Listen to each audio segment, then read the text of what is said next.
Good evening, Longmonsters. I'm Jonathan Singer. I'm your MC tonight. Welcome, everybody, for being here tonight.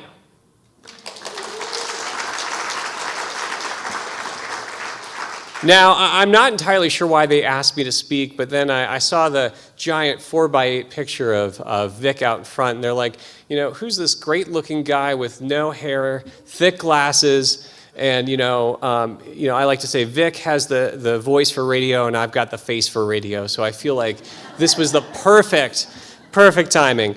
But in all seriousness, before we start with anything else, I am a member of Longmont Latino Voices. They, along with the Recovery Cafe, were folks who put this event together tonight to be able to make sure that Vic could join us. So before we do anything else, if you are with LLV Recovery Cafe, or if you just helped put this event together, please stand up so we can recognize and say thank you.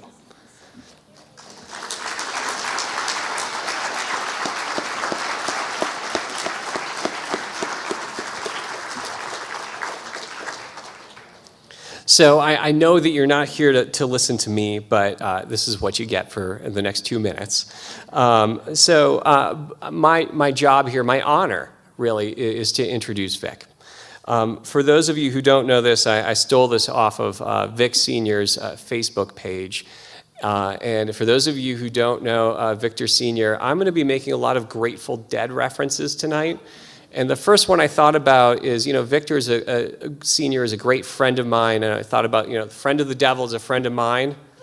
So if you've ever listened to his voicemail, you understand exactly what I'm talking about. But he wrote this really heartfelt message, and I'm going to just read part of it right now. For 15 years, Vic suffered from a crippling addiction to powder and crack cocaine and alcohol.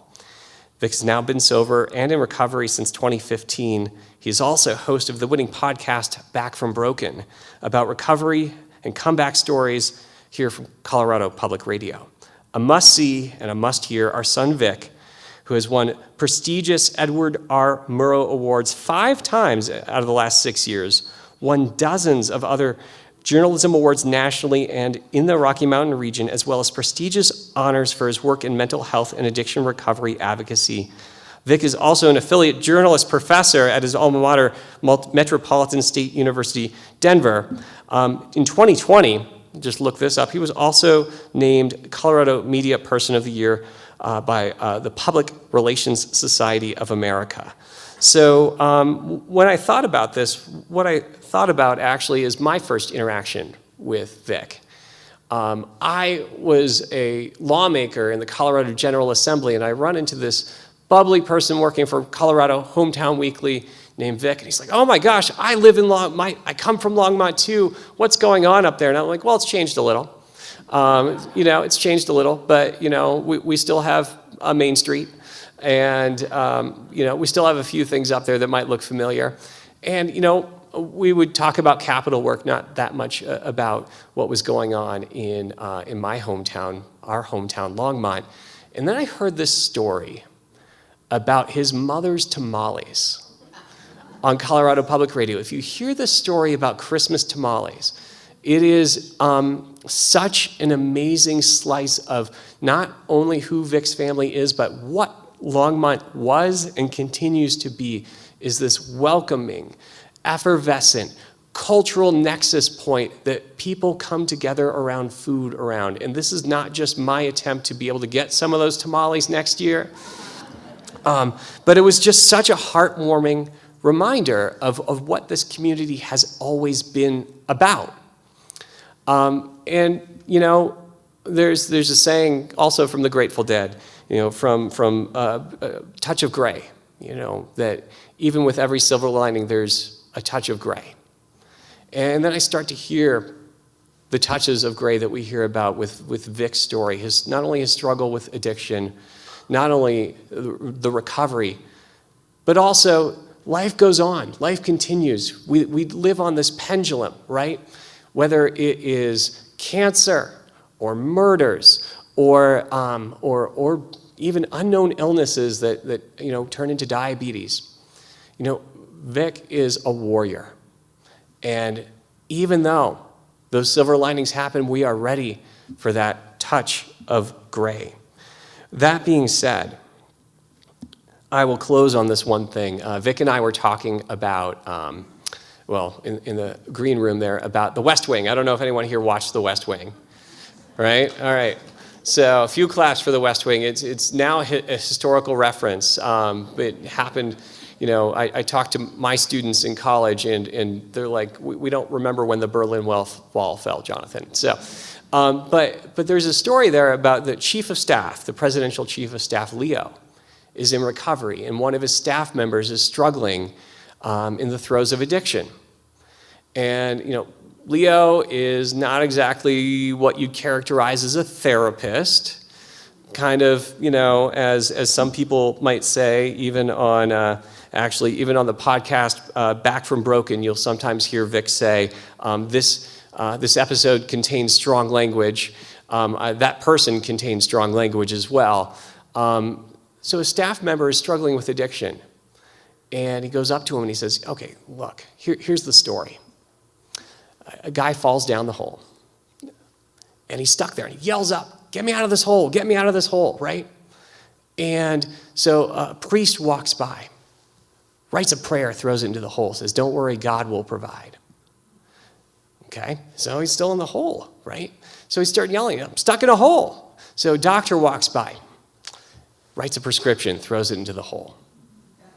Next, politician walks by, talks about making holes great again or something like that. Throws that into the well. And finally a friend walks by and jumps in. And now there's two people there, and he's like, dude, I'm in the hole, you're in the hole, what's going to happen next? He goes, I've been in this hole before. I know a way out. Come follow me.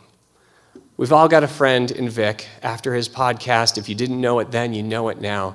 So please join me in welcoming Vic Vela of Longmont fame and fortune. Please, come on out.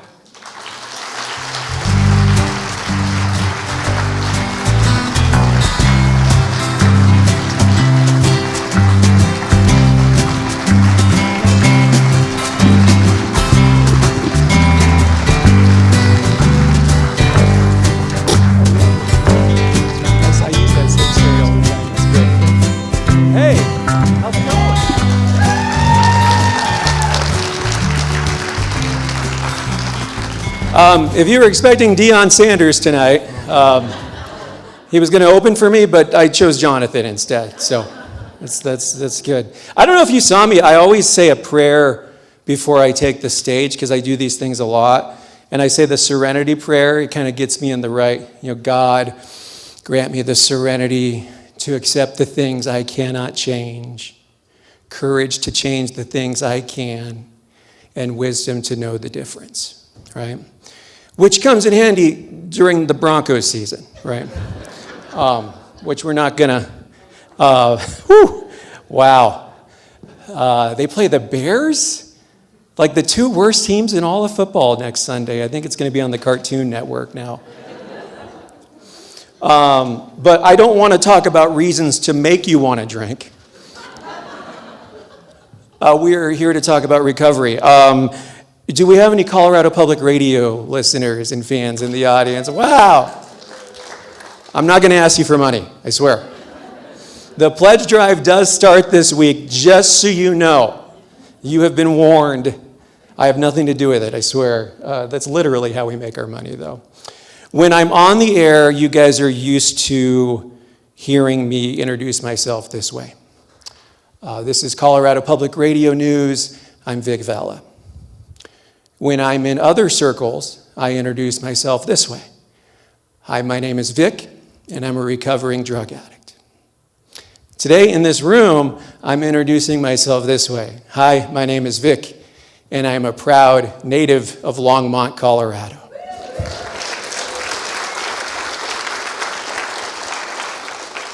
I went to Longmont High School, so speak slowly.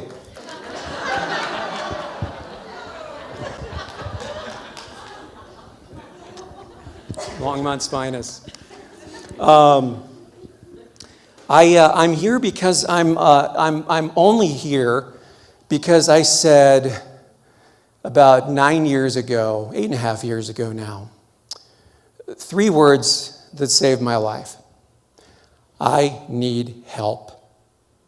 It was the most profoundly, just getting those words out of your mouth can be a struggle when you are struggling.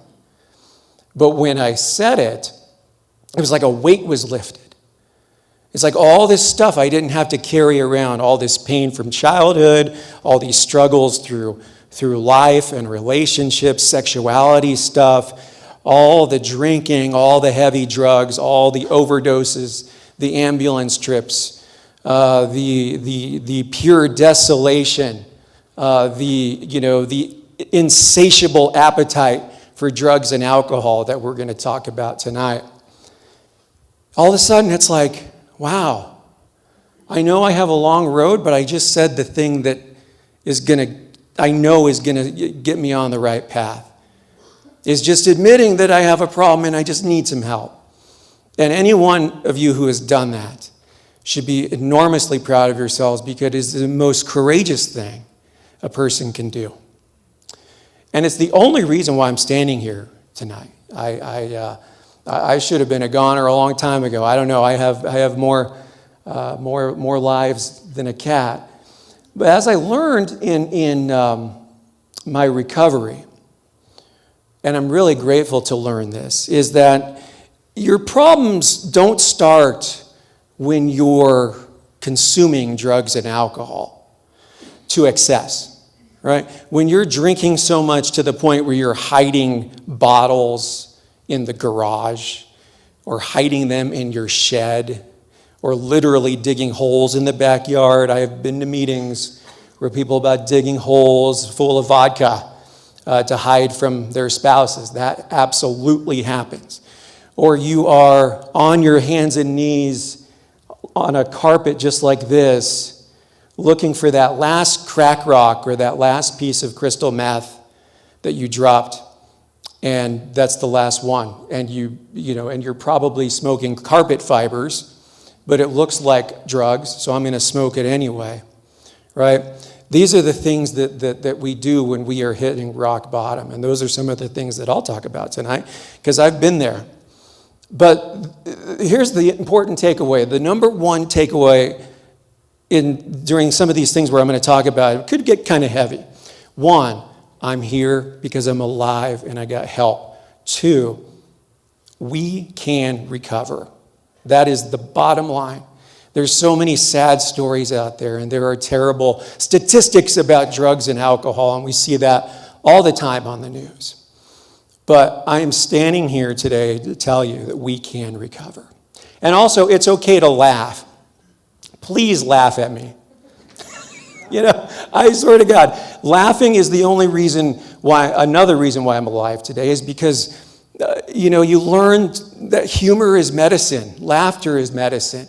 And when you don't take yourself so seriously and you kind of just let your arms go and you realize that, wow, we're all in this together, it's kind of a beautiful thing. So anyway, getting back to what I was saying about when you consume drugs and alcohol, or when you go through recovery, you may think that it starts with the drugs and alcohol. Well, if I just fix the drinking and the drugging, everything's going to be fine. Well, as I learned in my own recovery, my problem started long before I even picked up a drug.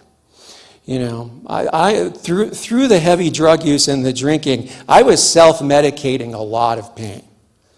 Pain that started right here in Longmont. Now, there are some beautiful things I could tell you about growing up in Longmont. I love this town. We've been here for generations. The first thing I love about this town is my family. My mom and dad who are here, and my sister, brother-in-law, and all kinds of other people. That was one thing that I'm grateful for, is we never lacked love in our household. And thank God, because when I was finally ready to get help, I knew who to go to. I knew that I had brothers and sisters and family members who would be there for me. And that is a beautiful thing. So my problems had nothing to do with family, but there were issues around family and around growing up and around me coming into my own being that would prove to be things that I really struggled with. One, I always knew that I was gay since I was a little kid. And, you know, keep in mind, this was like 1980s Longmont, right? I mean, any of you who have been here for this long, you know that this town has changed quite a bit. It was a lot smaller.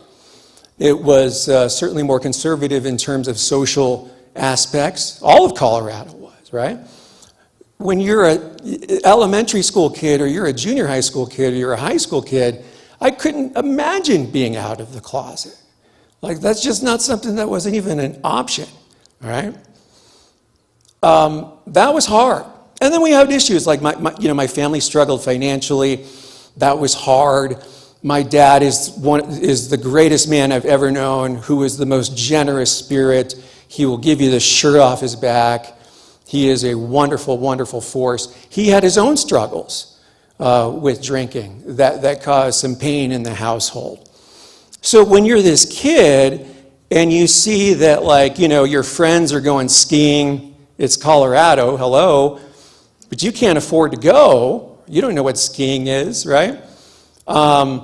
You have this weird feelings toward other boys that you can't talk to anybody about, right? I can't tell my parents. I can't tell counselors. I'll be ostracized. All those things manifested in two ways. One was drugs and alcohol, which I'll get to. And two, this may come as a surprise to some of you who I went to school with, but I had a lot of behavioral issues when I was in school. I know it's a shock. I hope if any of my old teachers are here, God bless you. There's settlement checks for you at the door. I was bad. I was kicked out of more classes than I actually finished, I think. I swear to God. Like, at my best, I was the class clown, right? At my best, I was telling jokes and even making the teachers laugh and being a disruption, right? But that was at my best. But at my worst, when the real pain was settling in and I didn't really know how to go about talking about it in a constructive way, I did it by acting out. So, you know, at famously Longs Peak Junior High School, Longs Peak Middle School, 8th grade, it was the worst. You couldn't assemble a group of terrorists like you would with these 8th grade kids that I was with. I mean, my God. Like, Torquemada walks in, he's like, whoa. You know, and, you know, there was one incident where I was really, I felt like I was being picked on by the teacher who told me to go to the principal's office. I disagreed. There were some expletives. And she was at the telecom thing, and she's calling down to the office, and she's saying, Vic is coming down to the office for obvious reasons. And as she's saying that, the people in the office could hear this crazy kid throwing chairs, cursing. You know, I've been kicked out of better places than this. This is what I did in school, right? I raised hell.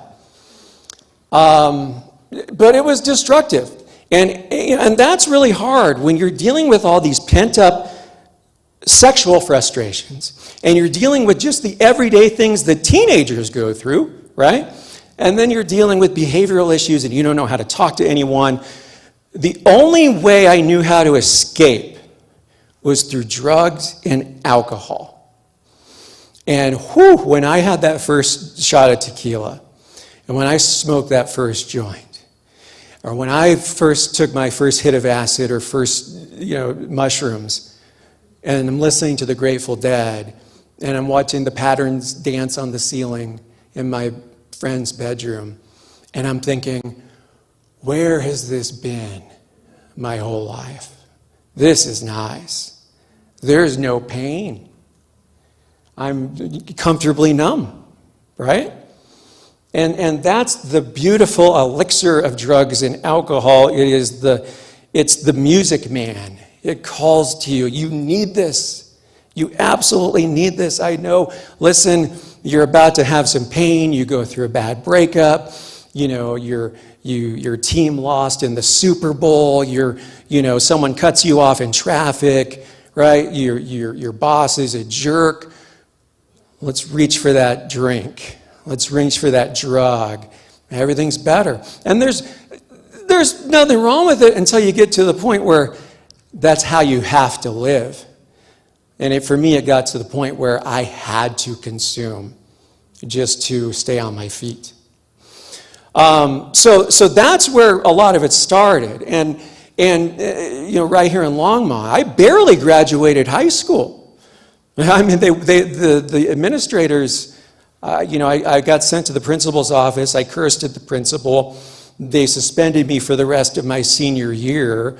It took my mom, who was practically crying, to the principal to let me walk in graduation. I was failing photo. Then they bumped me up to a D+ just to get me the hell out of there. So I graduated with like a D average, I don't know. No schools wanted me. No one was fighting over me. But MSU Denver took me. The Roadrunners took me. And thank God, because every addict remembers a time when the drugs were working. Or at least the drugs were not working against you. And that was the sweet spot. Like, that's the problem with addiction. You're always trying to go back to that time where you could use and it was fun. But the problem is that you can never go back there. It's like the Chris Christopherson song, Me and Bobby McGee. I'd trade all of my tomorrows for one single yesterday. And that's what addiction is you just want to go back to that point where the drugs were fun. And for me, that was college, and I thrived in school. I thrived living in the big city in Denver, and I was out. I was 18 years old, and I decided I'm going to be out, and I was dating, and it was fun, and this diverse city and culture, and I'm studying the things I want to do, because at that time I wanted to study broadcasting, and I wanted to be on SportsCenter, right?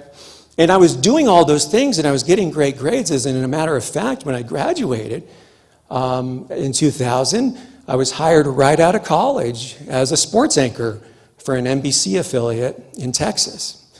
And here I am, 23 years old. I had a lot more hair back then, That's the other, thank you, God. Here's a picture of this 23-year-old kid. Your face is like on a park bench, weeknights with Vic on sports, and there, the promos are on, and there's the billboards when you're driving by, and NBC4 with Vic and Andy, sports with Vic and Andy. Like, you get kind of that's an ego trip, right, for a young kid. But the sky was the limit for me. I knew I had talent. I knew where I wanted to go, and here I am in Texas. It's Friday Night Lights, right? It's a great spot for sports. I'm covering these amazing sporting events. I'm interviewing Jerry Jones and members of the Dallas Cowboys at that time, Troy Aikman and Emmitt Smith, and it was pretty amazing, right, for this 23-year-old kid. Well, it was around that time where my love affair with cocaine began. A long love affair and that drug would eventually become my master. It owned me. It owned me. It started just like any addiction, right? I'm at the bars on this Friday night. Someone introduces me to it. Let's go into the bathroom, take a little hit. Oh, that was fun. Yeah, let's keep rocking and rolling. Let's do this, right? Friday night, okay, no harm. People party. That's what we do. Let's do it again Saturday night. It's still the weekend, right? You're still justifying. All right, Sunday is technically still the weekend. So let's keep this party started. Let's keep it going. Let's do it. Monday, well, you got to take the edge off. right? And the work week's starting, it's been a long day, Monday sucked, let's go to the bar, let's get high. Pretty soon it's Tuesday and Wednesday and Thursday, you were using cocaine every day. There is a reason why cocaine is one of the most psychologically addictive substances out there. Like once it gets your hooks in you, it's like good luck. And that was the case for me. It got to a point where I could not go a single day without using cocaine. I would, the 6 o'clock news would wrap up.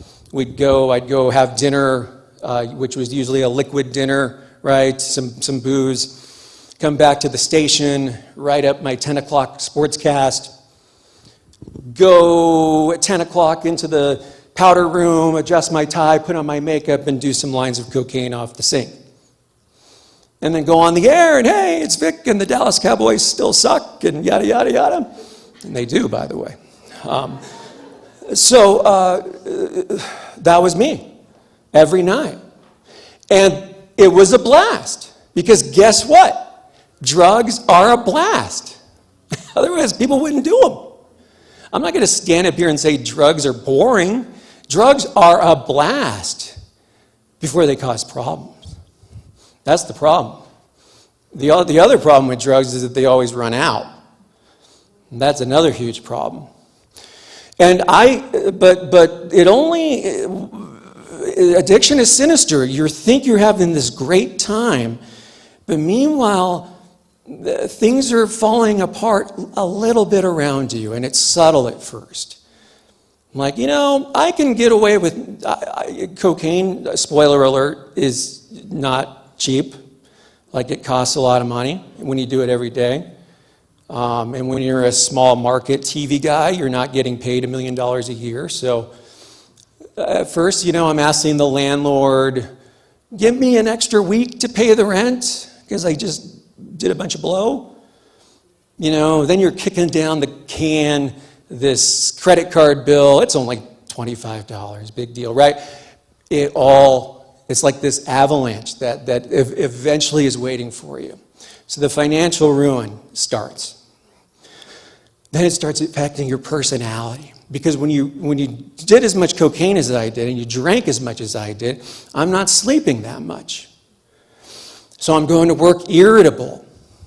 And I can be moody to begin with, but when you combine drugs and alcohol with that, boy, it really turns people into someone that they're really not. Because then the drugs are at work. And it's like, I don't want to hear it. I did that story last week. No, I'm going home. And then you call in sick. And so then it's starting to affect things. I lost my first job in TV not because of drugs. It was through we were like the third, ranked, newsroom in the area. So they brought in a consultant to bring in new people. But that started a spiral. I came back to Boulder, and I was unemployed and doing, drinking in the middle of the day. My days in Boulder pretty much looked like waking up at around 2 o'clock in the afternoon, walking down to Pearl Street, getting some food, watching back-to-back episodes of Law and Order, drinking Tanqueray and tonics, and then going out to the bars and closing them down 2, 3 in the morning, bringing some people back to the house, doing cocaine, drinking, staying up until the wee hours of the morning, rinse, repeat. That was my day. And then I started to realize I don't have a job. I can't be, taking on all this cocaine all the time, right? So I had the perfect idea. I'm like, I'm just going to have my dealer front me a lot of it. Then I'm going to turn around and sell it. And that's how I'm going to make money, and that's how I'm going to pay for my habit. It just makes perfect sense when you're in the throes of addiction. Like, I'm going to become a drug addict. I don't need to go back to, I'm going to become a drug dealer. I don't need to go back to television right now. I can do this. The problem with having a lot of cocaine at your disposal when you are a cocaine addict is you end up doing it all. So all that you were meant to sell to other people, 95% of it just went up my nose, right? I know, by the way, this is probably shocking for a lot of you to hear, but what I always tell people is this: if you want to talk about drugs and alcohol, you got to be honest about this stuff. Addiction is not a Disney movie, right? So I can come up here and sugarcoat it and be generic and be fluffy. We don't learn anything that way, and we don't stay sober that way, and we don't get help that way. The only way we do it is by being totally honest with ourselves and telling our truths, which I finally did when I decided to get sober, but it took me a long time to get there. Fast forward through the years, I used a lot. I burned a lot of bridges. I lost a second job in television, which hurt. Then my drug use became more brazen. It became more bold. You're always trying to kind of like do the next thing to top yourself. Because again, your body becomes so numb. It's like, it's like if you have a beer and that beer becomes 6 beers. Well, then pretty soon that 6 beers becomes a glass of, becomes a margarita. Then it becomes 6 margaritas. Then it becomes more shots, right? Just keeps going. It keeps escalating. Addiction doesn't get better. It gets worse. And for me, it's like, well, I'm consuming cocaine. Crystal meth was around all the time. I'm smoking a lot of that. Then I started doing IV drug use. And once you do that, you really can't go back to anything else, right? That takes a lot out of you. Even at that time where I was still in my 20s and early 30s, doing drugs like that every single day takes a lot out of you. But you know what? You're doing that, and it's like you're that, that meme where the dog is sitting there and the flames are all around it, and it has drinking the cup of coffee. It says, it's fine, this is fine, right?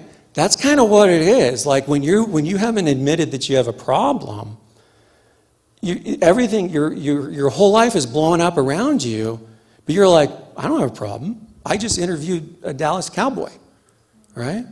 I don't have a problem. I just interviewed the governor. And that was the thing with me, is like I was still, it's very warm up here. I was still doing these great things in terms of my work, my profession. I was, writing good stories. I was winning awards. Jonathan was talking about some of those awards. And when you are in this period where you're still a functioning addict or a functioning alcoholic, you can get away with a lot of stuff. You can get away with fooling other people, and you could certainly get away with fooling yourself. And that's what I was doing. It was impossible for you to tell me that I have a problem when I just interviewed Senator so-and-so or Governor so-and-so, and I just wrote this amazing investigative story, right? That's what we do. We point to the evidence that our life is not a wreck. There's maybe 1 or 2 or 3 things, while all these other things ignore everything else behind the curtain, right? But guess what? Addiction has consequences. And I'm going to take my coat off because it's a little warm. It impacts your health. It can. It certainly did with me. In 2006, I was sick all the time. And no one really knew what was going on. It was like September and I was the only one in the town with the flu, right? I would get these bizarre rashes on my skin, and there was just all kinds of things that just were perplexing doctors, and they were running all these blood tests, and they couldn't figure out why I was so sick. Until one day, a doctor who knew my history said, "When's the last time you were tested for HIV?" And as soon as he asked the question, I knew exactly what the case. Sure enough, I tested positive. And when you have HIV, they test a couple of things. One is the CD4 count, which is basically your immune system. The T cell count is another way of putting it. and the viral load, which measures the presence of the virus in your body, right? The more suppressed it is, the less harm it's doing. At the time, my CD count for my viral load was through the roof, and my T cell count was what doctors would say was borderline AIDS, a borderline AIDS diagnosis. I was very sick, and they said, if you don't start medications right now, you're not going to make it. And by the way, you should stop doing drugs too. Right? So what did I say earlier? Drugs are fun? Until they're not. And that's some real stuff there. And here's the thing, though, with addiction, is that consequences don't matter. How many times have you sat in a courtroom and a judge is saying to someone, this is your last chance, right? You know, you're going to drug court, and if you show up in front of me again, you're going to jail for a year. And guess what? They're back in a week, right? Consequences don't matter when you're in the throes of addiction, because nothing else matters more than your next high, right?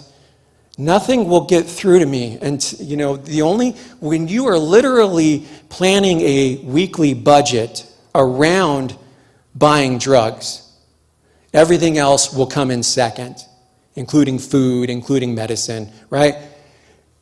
Nothing is getting through to you until you're ready and willing to get help. And that was certainly the case for me, because I kept using for a long time, right? Went to a fancy rehab at one point. Didn't take it seriously. I got high the day I got out, right? You know, it just becomes a very sad story, and I could give you a million examples of how bad things got, but I'll give you just one more. Toward the end there of my using, which was about 2014, I had done so much damage to my nose that I couldn't snort drugs anymore. And the doctor's like, you cannot physically snort drugs anymore because you wrecked your nose. So most people would be like, I need to get sober and stop doing drugs. I just said, I just need to start doing drugs a different way. So that, for the last year of my using, I smoked crack pretty much every day.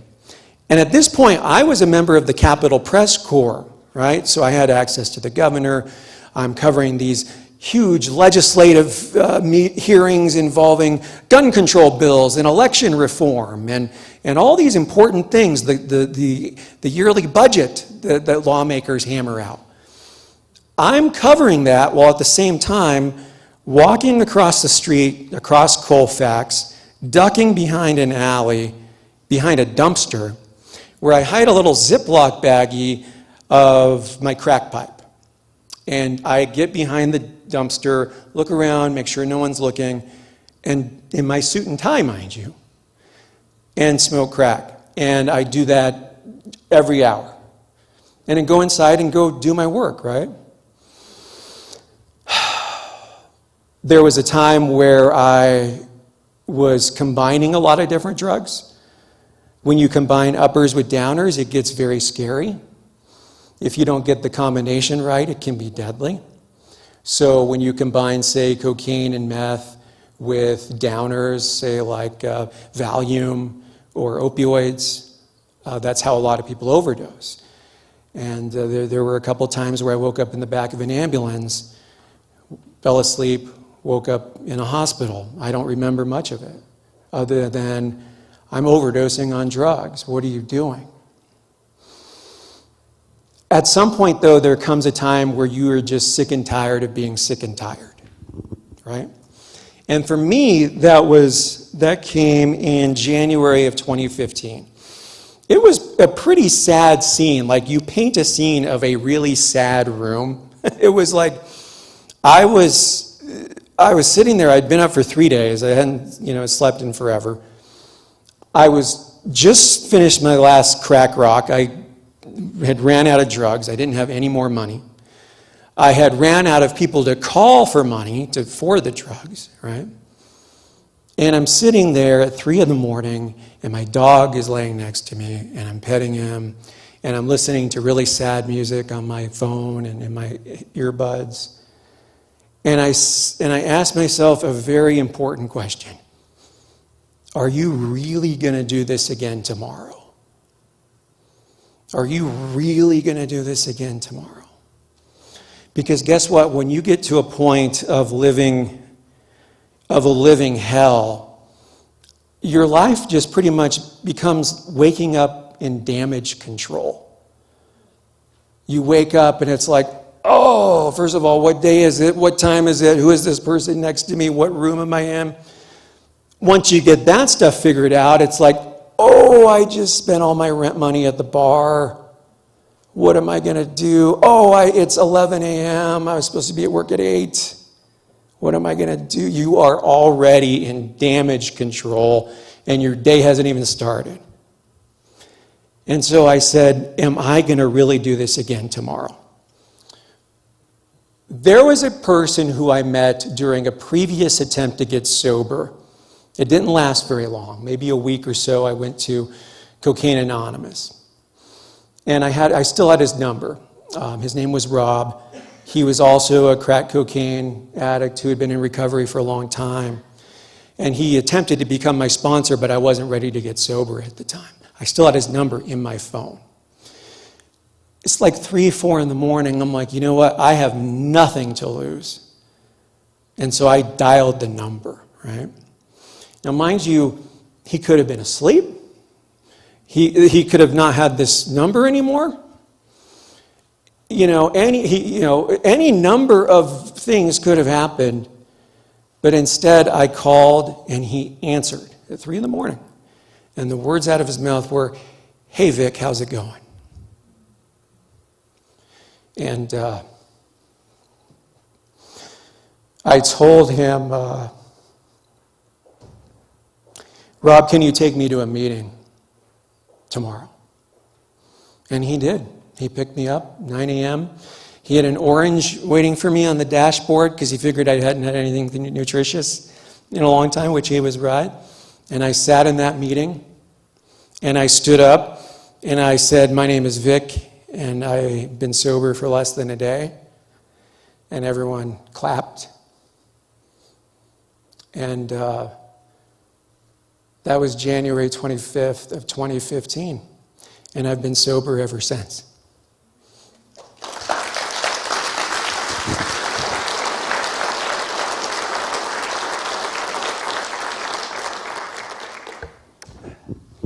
Thank you. I've told that story a million times. I always get choked up. It doesn't get any easier.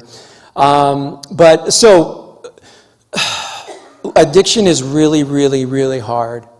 And if you or have a loved one, this is why I tell my story, because there's a good chance that you know someone in your life who is struggling with drugs and alcohol. I mean, at this point, it's everyone. I mean, raise your hand if you are close to someone who is struggling or has struggled with drugs and alcohol. I mean, it's everyone. Everyone in this room. And that's why I talk about this stuff. It's not easy to get up here and tell my truth. But I do it because I remember when I was struggling, I remembered what it was like when I heard someone tell their story. And I wasn't quite ready for the message yet. But I would listen to some guy's story and something would sink in. And it would capture my attention.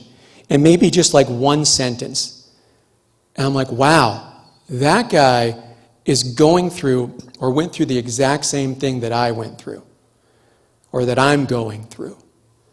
And that just stays in your brain until you're ready to make that phone call. Right? And for me, that's why I talk about this stuff. I don't talk about, look, I got sober by going to free outpatient 12-step meetings. I couldn't, if I didn't have a job at the time, I didn't have a nickel to my name, right? I had to pay for my medications using Medicaid. I couldn't afford fancy rehab, right? Fancy rehab didn't work the first time, but here's the difference. The difference is willingness. Today, I am willing to get help. Today, I am willing to listen to someone else's story. Today, I am willing to let someone else inform me that my life is not going very well. Today, I'm willing to do the opposite.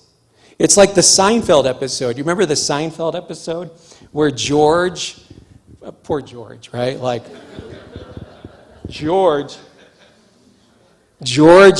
his life is like falling apart. Like your love life is a mess, like his whole, and Jerry says, well, if you're doing what you're doing and all these bad things are happening, then if you just do the opposite, then naturally all these good things will happen, right? And that's what he does. He does the opposite of what his normal instincts are, and he has this beautiful girl, and he has a great job. Like, it's funny.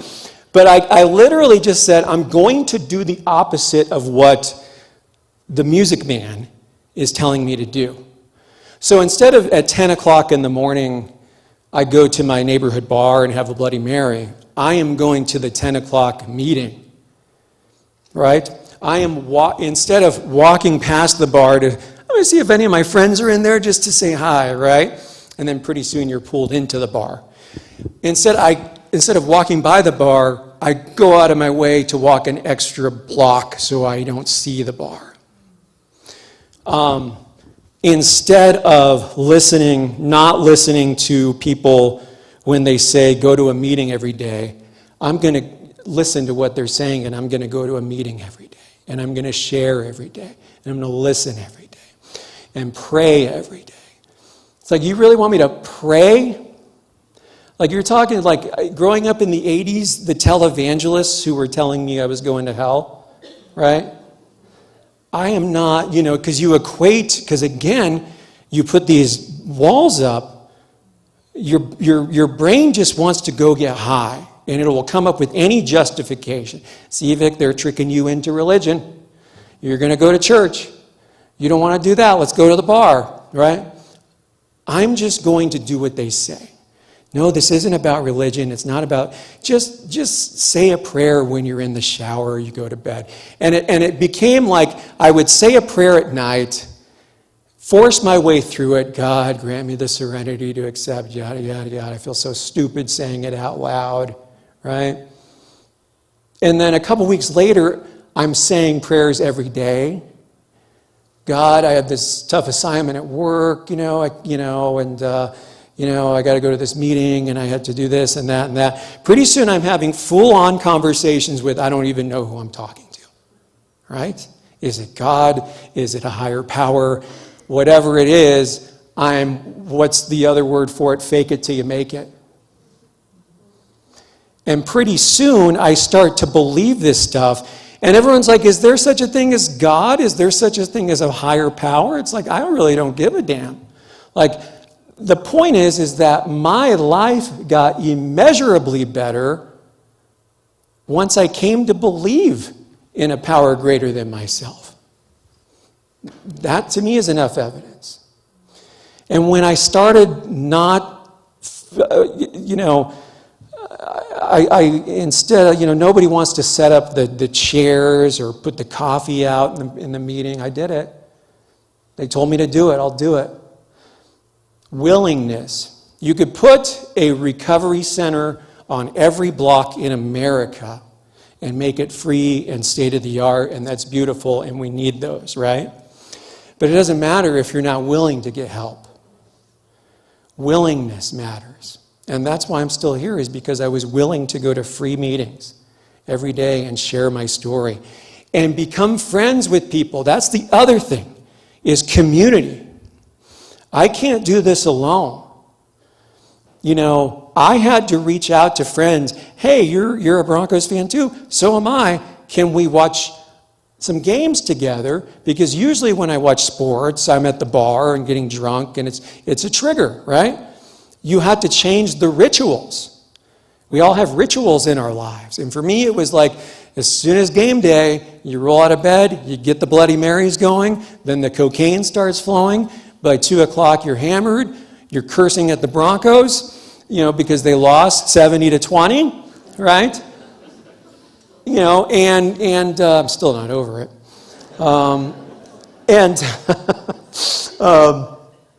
But then you're hanging out with your buddies, and you realize that you're sitting around cheering, talking about the game in the exact same way you would when you were using, but you're not destroying yourselves, and you're having just as much fun. I'm a Deadhead. I'm a Fish fan. Like anyone who knows those concerts can be full of drugs, right? It's a real, hey, I'm in recovery too. You're a Fish fan. Let's go to this concert together.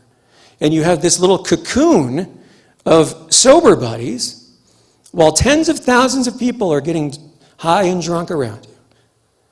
But you are only there for the music. And I listen to music better sober. I pay attention to music better sober. You actually remember the shows, right? Like, and when you're sitting there and you hear John Coltrane, it's like, oh, he just did that. That's the first time in my life that I ever paid attention to that. What a profound, beautiful moment to have. I just heard John Coltrane do that. And I never paid attention before. And that's the beautiful thing about being a music fan sober. And you have your friends who you can do that with. And friends who you can go play pickup basketball with. Or go camping with. Like the list goes on is building that community. Having friends who you just need to call to get shit off your chest. Even if it has nothing to do with, I feel like getting high today. Yeah, you need that. You need the break glass in case of emergency. But you sometimes just need to talk about your bad day. Because for an addict, a bad day can turn into a 7-day bender. If you don't get it off your chest, if you don't talk about it with someone who has gone through the exact same thing that you are, it is a very beautiful thing when you sit in a meeting, and after the meeting, we all stand up and go arm in arm, and we say thank you. And it's all these people who used to put needles in their arms, who used to pound bottles of booze, who used to be in jail, who broke into people's houses and stole computers to pay for their addiction. And they're all standing here in this circle, all here just to help each other. And some are Democrats, and some are Republicans, and some don't give a damn. And that's the beautiful thing, is that you are just there to help each other. And that, to me, is the most spiritual takeaway from my 8.5 years of recovery, is this whole idea of community and unity and being there for each other. And it's not easy. It's hard enough for any group of people, but minorities especially, right? I'm a Chicano male, come from proud Mexican-American heritage. We are a lot less likely to get the help that we need. We are just as likely as any race of people, any group of people, to fall into the throes of addiction. But we are far less likely to reach out and get the support that we need, to find the resources that are available to us or often not available to us, right? And why is that? There could be a cultural block. There's the machismo factor, right? Anyone who grows up in a Latino household knows exactly what I'm talking about there, right? You don't air your dirty laundry, right? You don't do that. We don't go to a psychiatrist. Psychiatrist is just Frasier on TV. That's not what we do. But when you sit there and you're talking to other people who grew up just like you did, who knew what it was like to have Spanish-speaking family members from northern New Mexico, right?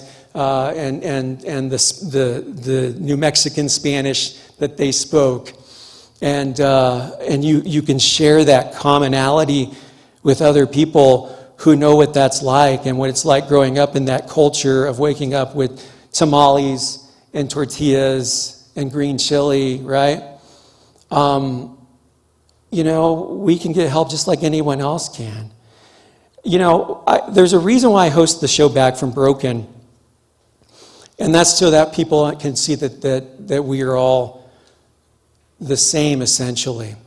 And what I mean by that is that addiction can get your grips in you regardless of where you come from in life. You may have more resources if you're wealthy, but just ask Robert Downey Jr., just ask any celebrity who's been taken down by addiction, and they'll tell you it's just as bad. It doesn't matter if you're the broke kid next door or the most wealthy person in the world. Addiction is the ultimate equal opportunity offender. I interviewed Hunter Biden in my podcast, and he told me this story, and I just could just picture it.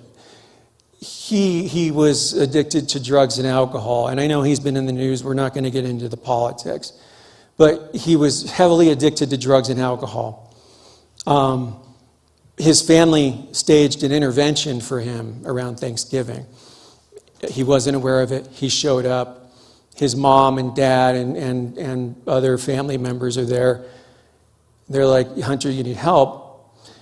He says, screw this, I'm out of here, runs out the door. And he's telling me that his father chases after him outside the door, grabs him as he's leaving, turns him around and puts his arms around him and says, I don't know how to help you. Tell me how I can help you. This is the President of the United States who doesn't know how to help his son deal with addiction and all the resources that the President has. We're all in this together. I have talked to people who you could not put them in the same room politically, but when we start talking about addiction and the commonalities, we can't stop talking. And that's just a beautiful thing in this day and age where we don't talk to one another. We find reasons not to, right? We don't even talk to the DoorDash person. We say, leave it at the door, right? I don't need to see you, right? We email, right? We'll Zoom if we have to, right? But we put up all these things where we don't want to talk, we don't want to touch one another. But there is nothing like hearing some kid who just got out of detox, and at the end of a meeting, he says, hey, my name is Jake, and today I've been sober for 30 days. Or today I've been sober for 60 days, for a year, and everyone claps, and you give him a hug. You don't know this person, but you're absolutely going to give this person a hug because it's just the right thing to do. And that's just a beautiful thing. And I think that's the thing that I try and talk about is empathy. Like, we don't have to know what it's like to smoke crack behind a dumpster. We don't have to know what it's like to hide bottles of booze in the closet. But we all know what pain is. We all know what suffering is. Maybe you suffer from depression or bipolar disorder, or maybe you suffer because a loved one next to you is suffering. Maybe you suffer from physical injuries, right? Suffer from medical issues. We all suffer in some way or another, and while that is sad, I actually think that's an opportunity. I actually think that's a beautiful thing, because when I say to you, I'm an addict, and you say to me, hey Vic, I don't know what it's like to be an addict, but I'm going through this right now, and that's hard. And pretty soon, you build these conversations that are built on empathy. And when you can build conversations based on empathy, you can change the world. I mean, I believe that from the bottom of my heart. Like, you would have never told me that I would go to coffee shops and talk to people. Like, I never went to a place that didn't have a liquor license. Like, if it doesn't have a liquor license, I ain't going, right?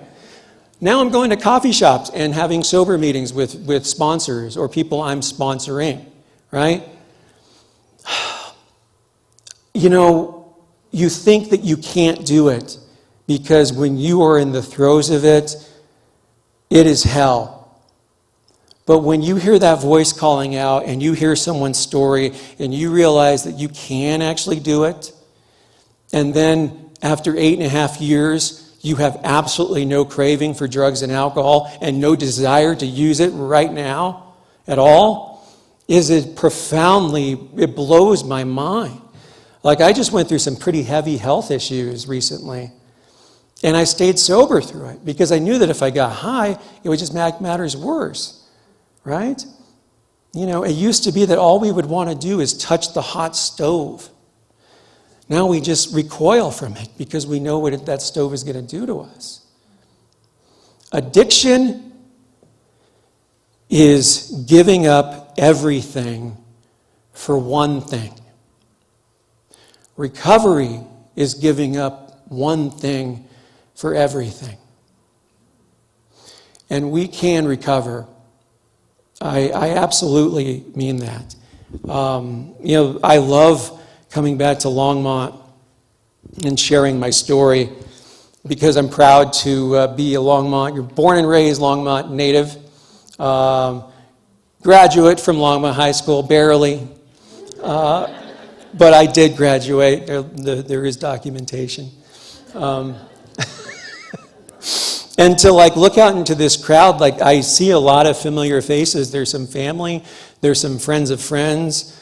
There's some parents of people who I used to commit crimes with in the audience, who I'm not going to call anyone out. But there is statutes of limitation. We can laugh about these things. I can stand up here and laugh. I just told you that I almost had AIDS, that I've overdosed, that I sold drugs. Life was total hell, and I'm standing up here and I'm smiling and I'm grateful. It's not an act. One of my heroes, I was a huge wrestling fan. Professional wrestling. I grew up growing up in the 1980s. That was the golden age of wrestling. Hulk Hogan, Iron Sheik, Andre the Giant, Bobby the Brain Heenan. It was amazing. I was hooked on wrestling. And one of my favorite wrestlers was Jake the Snake Roberts. And he'd come in and throw the big python on people, and it was so cool. I'm like, Jake the Snake is so cool. And I have these little figurines that I'm playing with. I'm 7 years old, and I'm playing figurine wrestling with Jake the Snake Roberts. Fast forward, I don't know how many years, 30 years, I guess. He is a guest on my podcast. And we were talking about the exact same hell. He went through cocaine addiction, crack cocaine addiction, and he's telling me about his recovery story. And I am the host as someone who went through cocaine addiction and crack cocaine addiction. And I'm like, Jake, I played with your wrestling figure when I was a kid, and decades later, I am sitting across from you talking about drugs and alcohol and how we're still alive. I mean, what a beautiful thing. I mean, recovery never ceases to amaze me. It absolutely never ceases to amaze me. I was with one of my good friends in recovery at the Dead and Company shows in Boulder. He was telling me about a meeting on the way to the show. He was telling me about a meeting that he had just been to where this young kid was there with his mom at the meeting, and he just picked up his 1-year coin. And so he shared about what it took to get a year sober. And he's like, and this weekend, I'm taking my mom to the Dead and Company shows, right? And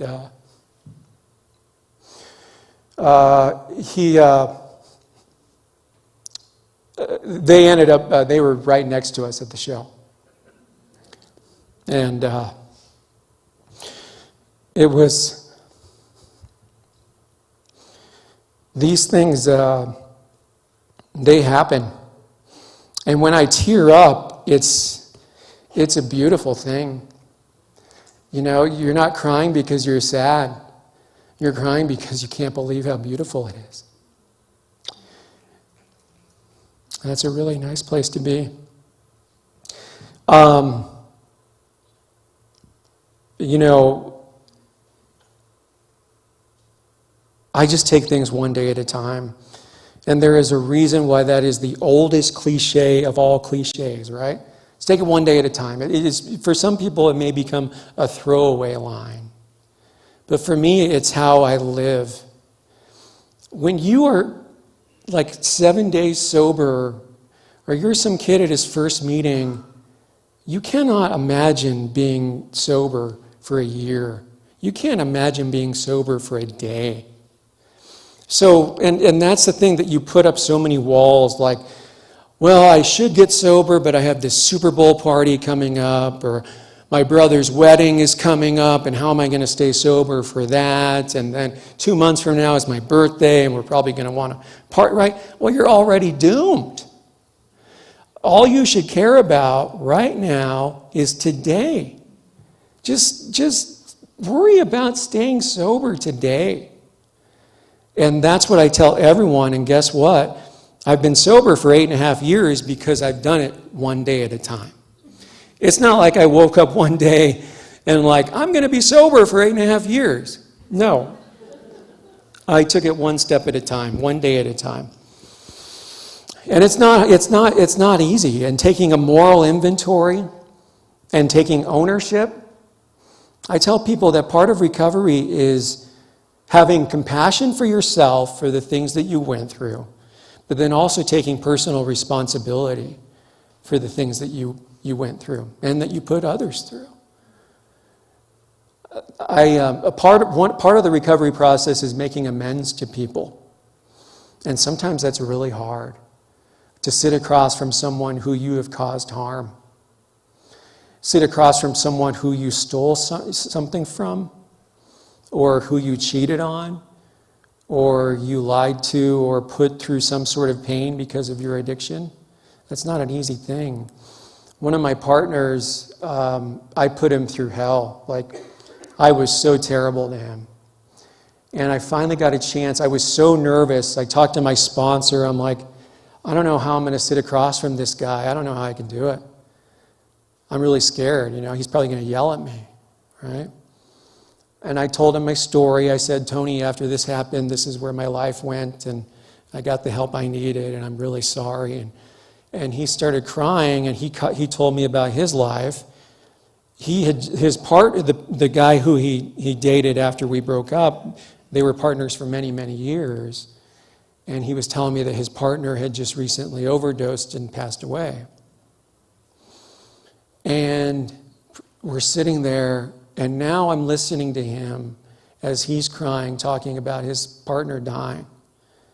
And now I'm listening to him, and I'm helping him, right? I just went into this situation where I was so nervous, like he's not going to want to have anything to do with me. You know, he's going to push me away, he's going to throw something at me. Instead, he's telling me about the pain of losing someone he loved, and I'm able to provide that my experience and truth as someone who lived the same life that his partner did. And at the end of the day, he thanked me. I am telling you, these miracles happen in recovery all the time. You don't have to invent these things; they just happen all the time. You know, and if you think that if you think you're so bad that no one can help me, well, I just think that's bullshit. I have listened to people share at meetings, you know, who have 27 prison tattoos, who used to ride with bikers and beat up bartenders and, you know, and fight cops, and that person is holding his little granddaughter in a meeting and setting up chairs for people. It's like, and he's sober, and he's like a little teddy bear.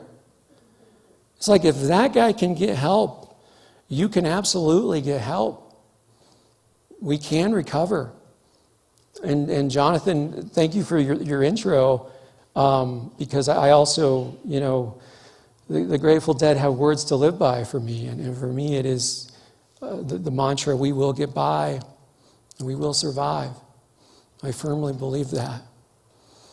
I want to thank you all for listening.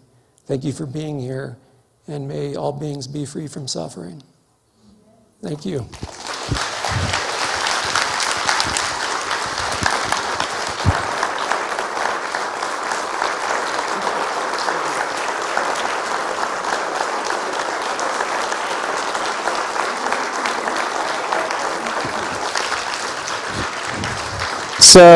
So should we to the organizer, should we do some Q&A here? All right, I'm getting some head nods. We have some microphones up front. I don't know whether they're on or not, but I'm going to hand this back over to Vic. Everyone stand up and keep clapping. Pretend like you're still clapping because Vic's taking a selfie. Yeah, I'm going to photobomb this one. Oh, that's a video. Even better. All right, let's turn some mics on. There are two microphones up front here, and we'll go to some questions. Give me a minute to wipe down. It is warm up here. And if you need to go ahead. That's fine. You're not being rude at all. I understand. Test 1, 2. All right, this mic's working over here, so if anyone's got some questions, feel free to make your way up front. This is the physical exercise part of the event, so. No questions are good too. Oh, she's got one. It always takes one, and then there's like 50.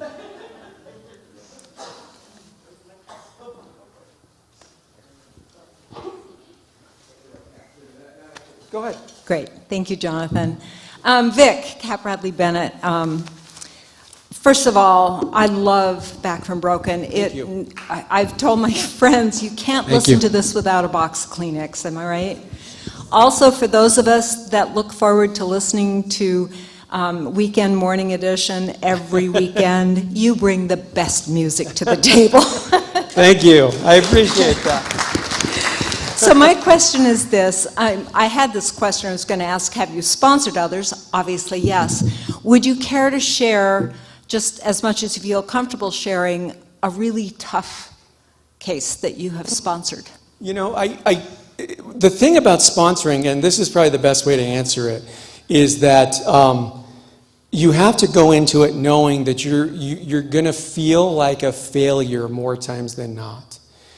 But you're not failing at all. You're not failing anyone. You think, because the fact of the matter is that the people who are new to recovery bounce in and out a lot. And it's just simple, because I could take it from my own experience. A lot of people just aren't ready, right? They may do what I did. They go to a few meetings. I'm not quite ready to get sober. I'll get someone's number maybe, and someone offers to sponsor me, and then I'm out, right? So a lot of it is going up to a newcomer saying, hey, I'm here. If you want to talk, get together, grab coffee. But fully knowing that there's a good chance that they may fall off the face of the earth for a while, but then they may come back to you, right?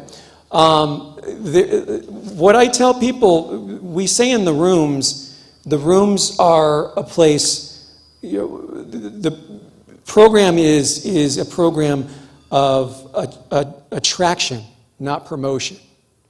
So I can't go out on a street corner and wave a big sign saying, get sober here, right? Like, the hope is that somebody who is going through hell can see me and hear me talk, and that would have them come up to me and say, you know what, I want what you have, which is exactly what I did when I called my sponsor and said, will you please be my sponsor? There's been some tough cases, people where, and sometimes you lose someone, you know. There are times where I have sat in those meetings and the person who you just heard share is gone the next day. And that is a heartbreaking reality. We're really on the front lines of this, where we see more death than we care to see. But the things that keep us going are the ones who keep coming back. And when you see that guy who was stubborn as a mule when he first got there and didn't want to listen to anyone, he didn't want to share, he didn't want to do anything, and then like a year later, he's picking up a year chip and he's sponsoring other people. if you just keep coming back. And that's what I live for. Yeah, thank you for listening. I love hosting weekends. I love it. Before we go to a question on this side, I'm going to ask a question of the audience real quick. Who here enjoyed this? Who here paid to be here tonight? Longmont Latinx Voices put this on for you. This was not free. Please make a donation at the donation box by the flowers over there. Go online, donate to Longmont Latinx Voices. We do this for listeners like you, but we can't do it without your support. All right, with that, we'll go to our next question. Can you hear me? Hi. Yeah. Hi, I'm Jelly.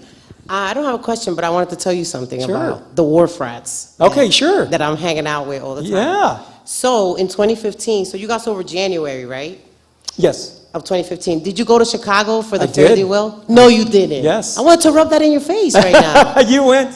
So to catch people up, did you? Because Yeah. what the Wharf Rats, the Wharf Rat is the name of a Grateful Dead song, and it's a song about this guy who's down on his luck, homeless and an alcoholic who lost everything in his life, but he still has that hope. But one day I'll get back on my feet someday, the good Lord willing, right?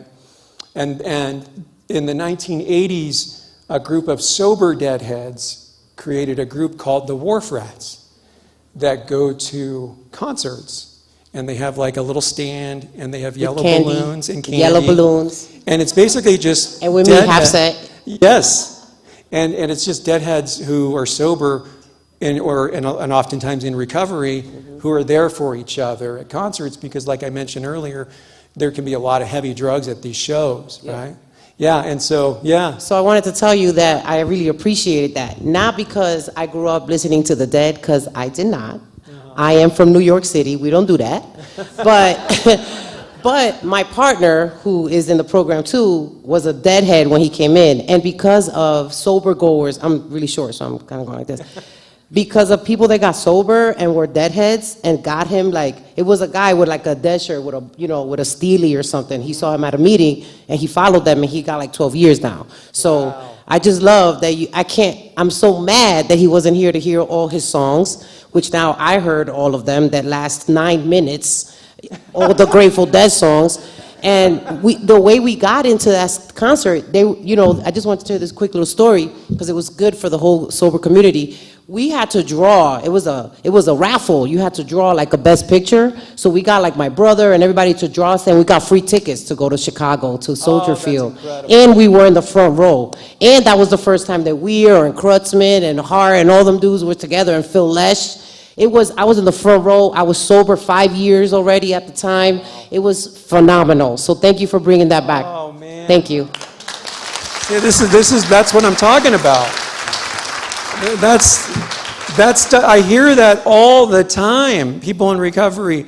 She couldn't have told that story if it weren't for recovery, right? That's really beautiful. Thank you for that.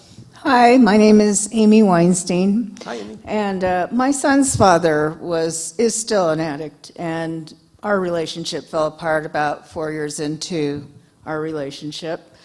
So I've been around people who have been in addiction, but what I'm really going to ask about today, when I look at the audience, we're all people who are adults.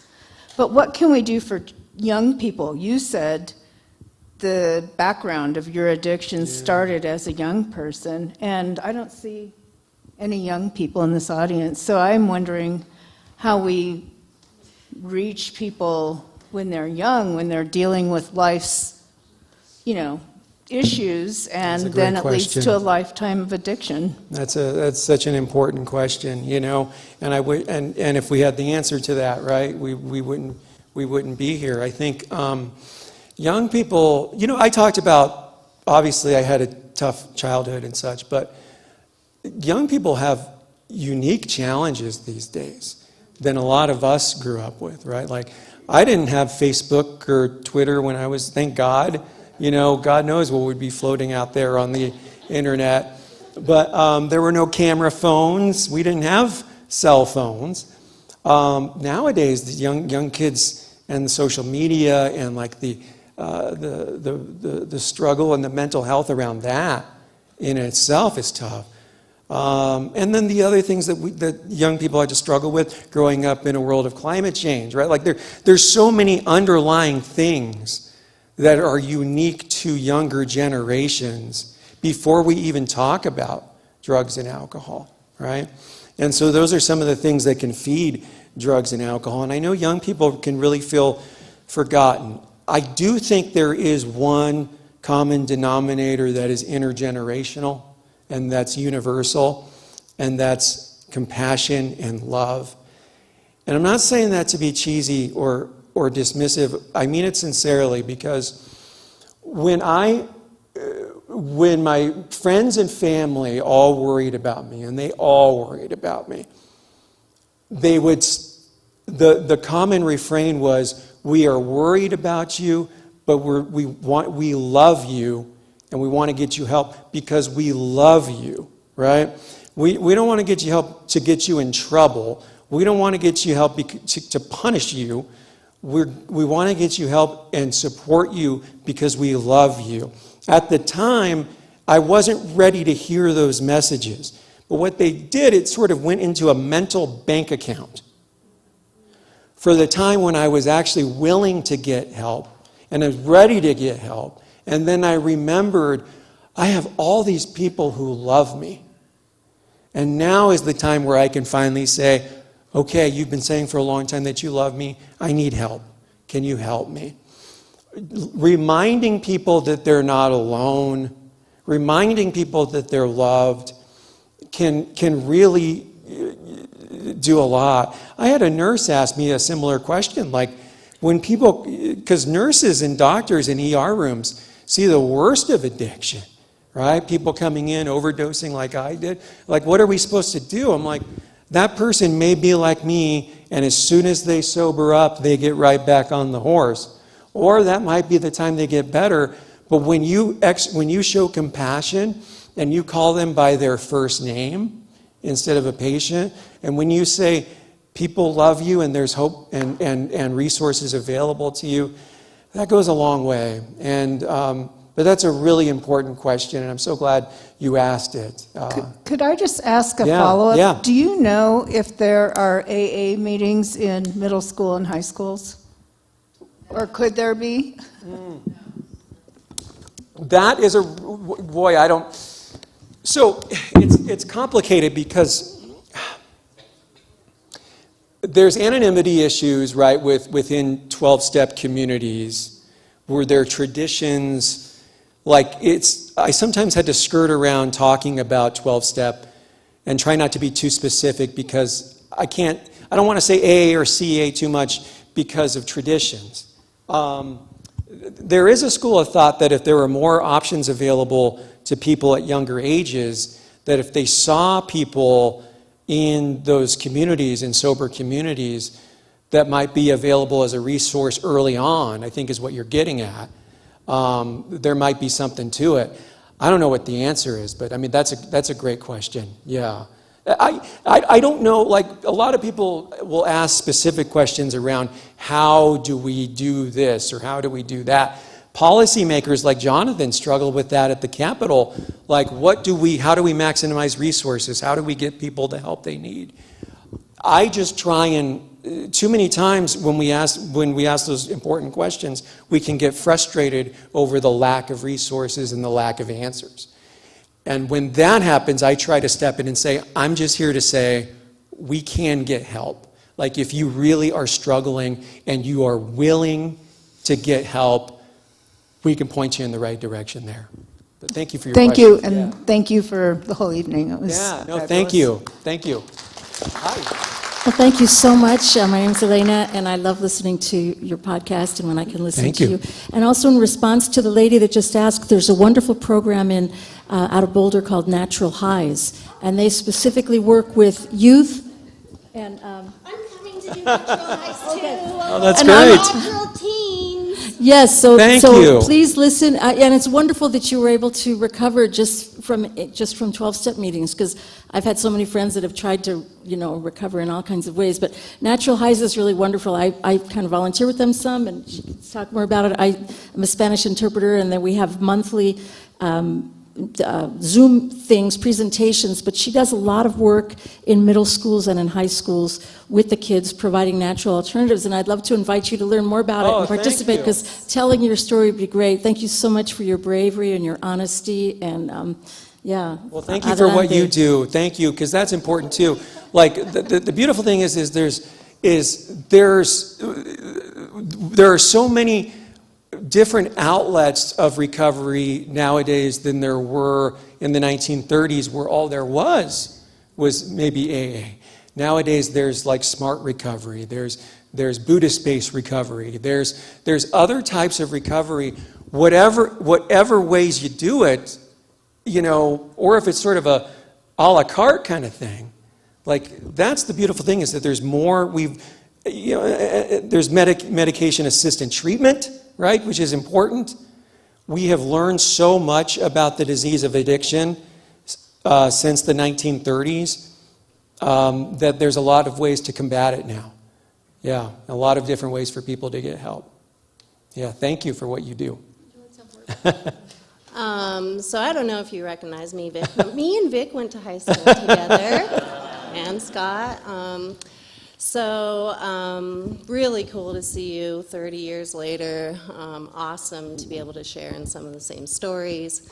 Wonderful recoveries, great opportunities to educate people that healing isn't a real, true, tangible opportunity that's out there. And to follow up, I believe her name was Amy.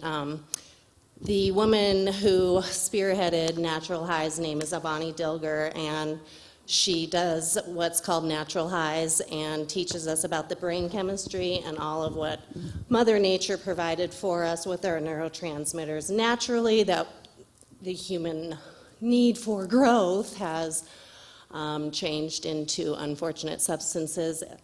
And Natural Teens is a massive, massive help in Boulder County for teens that are struggling, and it does give them that camaraderie and that lack of isolation where they do feel that shame and guilt, and then they can come together and say, hey, let's have some yerba mate with some rosehip and hawthorn instead of smoking what's no longer marijuana. It's something completely different. So happy to see you, Vic. Go Natural Highs. Go, Vic. Back great. from Thank broken. you for right that. on. Yeah, right on.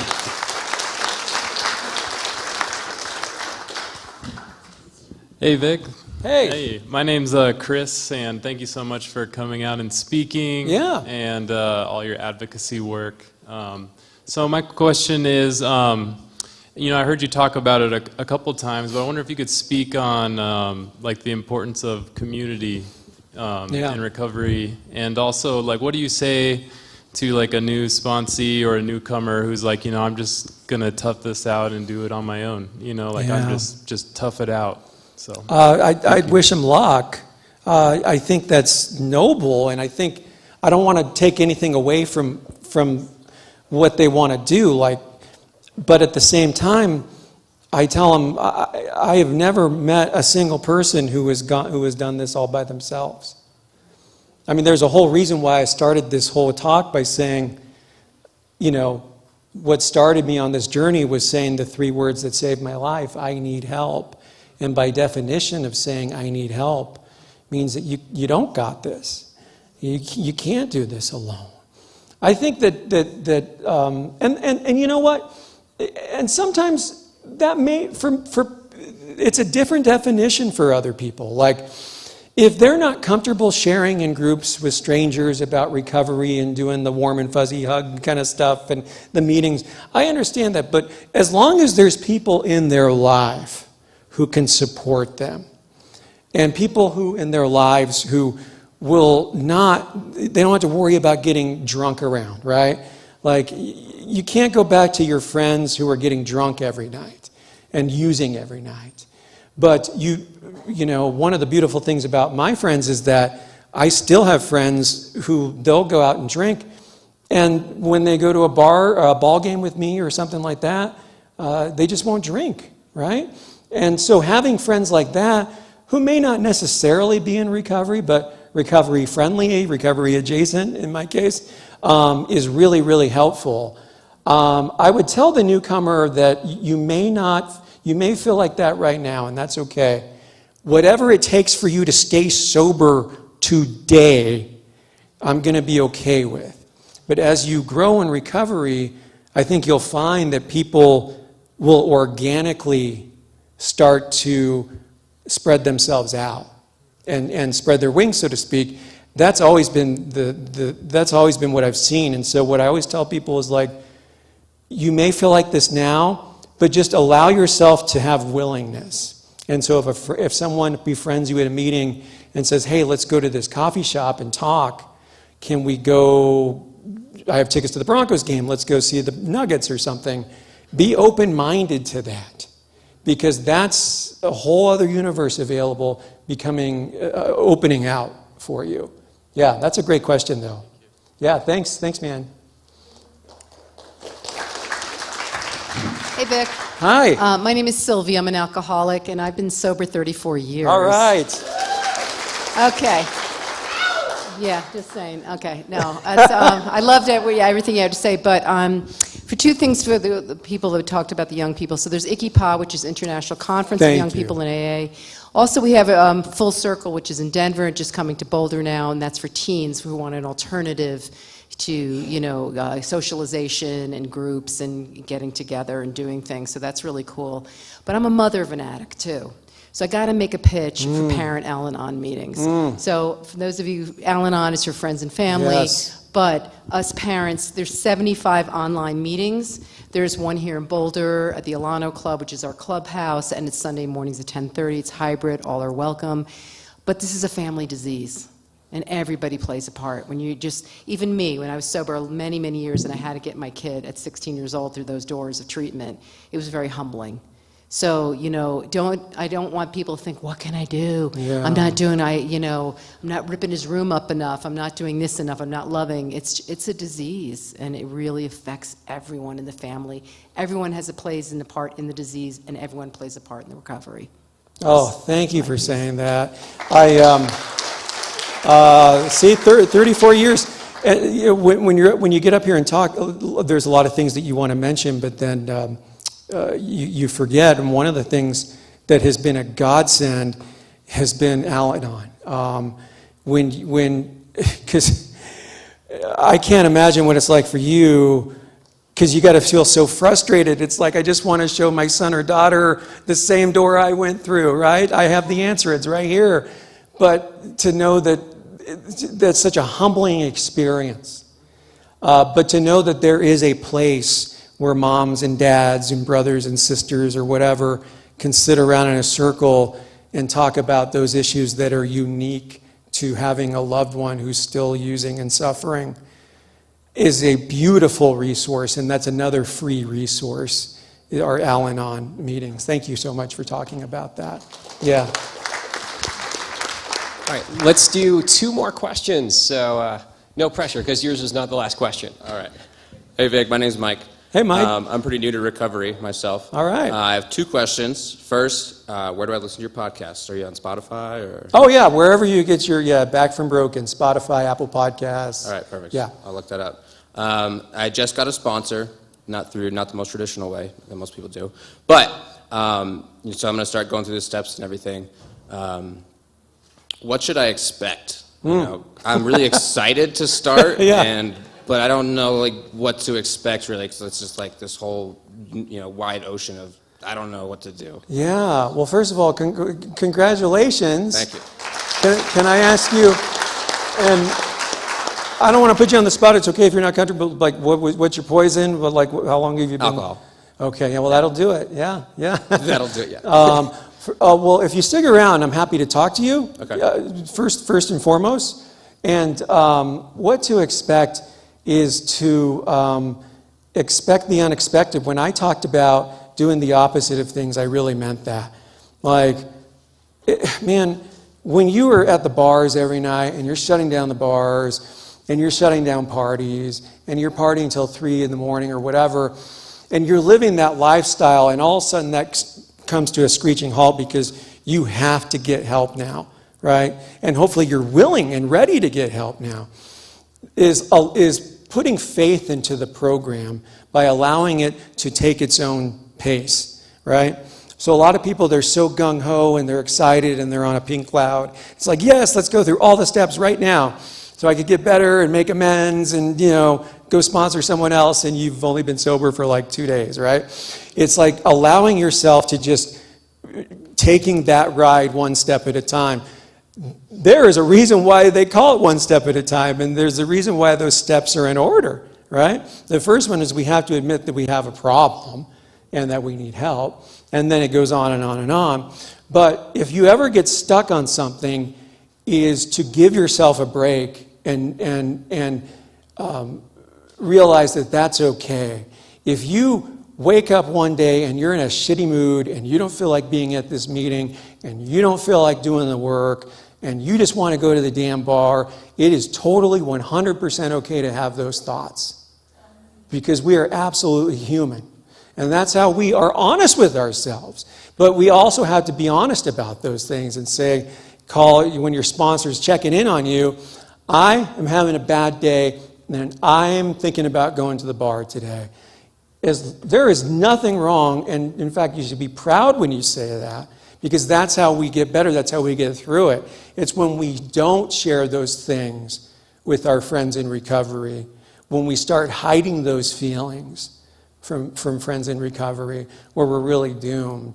And so I think just allowing yourself to be vulnerable is a really powerful thing, and it's a humbling experience that millions of people have been in your chair before, and you're not alone, and that there is a whole room of people who are not just happy but anxious to extend their hand out and help you, including me. So I could give you my number after the meeting, after this. Thanks, thing. Vic. Really enjoyed the whole talk. It was Yeah, great. thank you, buddy. Yeah, thanks. All right. Any other questions from the audience?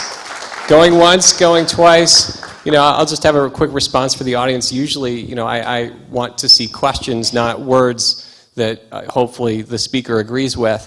But today it was incredibly powerful. It reminds me of another Grateful Dead lyric, actually, talking about, once again, a touch of gray. It kind of suits you anyway, and that's okay. So thank you for adding that touch of gray to this conversation tonight. To the audience, give yourselves a round of applause.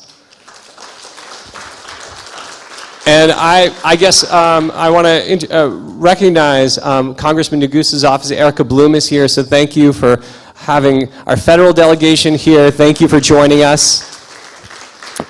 And the last question I've got of the night is for you, Vic. When are you going to come back? Because we want you back all the time now. Thank you. I would love to come back. It's nice to have a federal presence that's not a law enforcement officer. Thank you for a change, so thank you for being here. And I can come back anytime. My whole family still lives here. I will absolutely be back. It's a great room. It's a great museum. And I love talking about this stuff. So thank you for listening. Seriously, thank you.